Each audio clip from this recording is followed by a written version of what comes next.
శ్రీ గురుభ్యో నమ. సుజ్ఞాన దీపమను గురుగీతల నుండి వేళ మనం 3వ అధ్యాయమనందు 149వ శ్లోకాన్ని భక్తి శ్రద్ధలతో పరిశీలన చేసుకుందాం.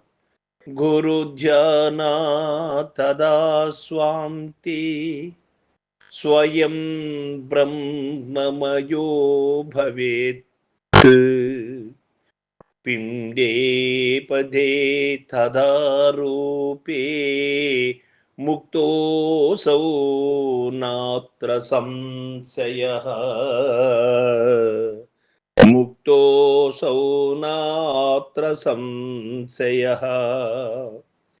ఈ జనుడు హృదయమునందు గురు స్వరూప ధ్యానము వలన ఆనందానును బ్రహ్మ స్వరూప పిండమునందును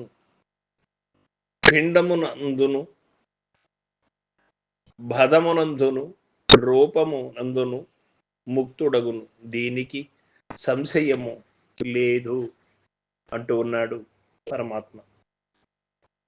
ఏ మానవుడవుతే గురు ధ్యానము సదా మరువక చేస్తూ ఉంటాడో అటువంటి పుణ్యజీవి హృదయమునందు గురు స్వరూప ధ్యానము మరువక చేసేటువంటి వాడే పుణ్యజీవి, ధన్యాత్ముడు. అంతకంటే మించిన వాడు ఇంకొకరు లేడు. ఎందుచేత అంటే గురు ధ్యానము వలన బ్రహ్మస్వరూపి అనగా తానే అదై శోభిల్లగలడు. ఎప్పుడు అయినా ఏ కర్మ చేస్తూ ఉన్నప్పుడు అయినా అదిగానే ఉంటాడు. అదే నిష్కామ కర్మయోగముగా దినదిన అభివృద్ధి చెందుతుంది. కామ్య కర్మములను మాని నిష్కామ కర్మములు చేస్తూ వచ్చినటువంటి వాడికి గురు సహాయం లభ్యమవుతుంది. ఆ యొక్క గురు శక్తి నీకు తోడైనప్పుడు, ఆంతరంగిక శుద్ధి ఏర్పడినప్పుడు అటువంటి వ్యక్తి తానై ఉంటాడు.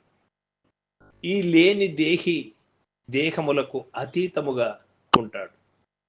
నేను దేహములను మీరినటువంటి వాడు, ఈ సుఖదుఖ ద్వంద్వములకు మీరినటువంటి వాడు, ఈ భవరోగములను దాటినటువంటి వాడు, భ్రాంతిరహిత స్థితిని పొందినటువంటి వాడును నేనే ఆ గురుమూర్తి కరుణ వలన అని తనకు తానుగా నిశ్చయించుకొని ఉంటాడు.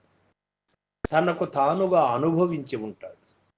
అది స్వానుభవం అంటారు మన పెద్ద. ఎవరికైతే స్వ అనుభవం అనేది ఏర్పడుతుందో, ఎవరికైతే వస్తు నిక్షయము ఏర్పడుతుందో వారికి ఈ వీషణత్రయముల బెడద ఉండదు. ఎటువంటి పరిస్థితులలోనూ ఏ ఆనందములకు కానీ ఏ దుఃఖములకు కానీ లోను కాడు. ఆ స్థితి కోసమే మనిషి కృషి చేయవలసినటువంటి విషయం అవసరం ఉన్నది. సర్వం సద్గురు పాదార్పణమస్తు. జై గురుదేవ.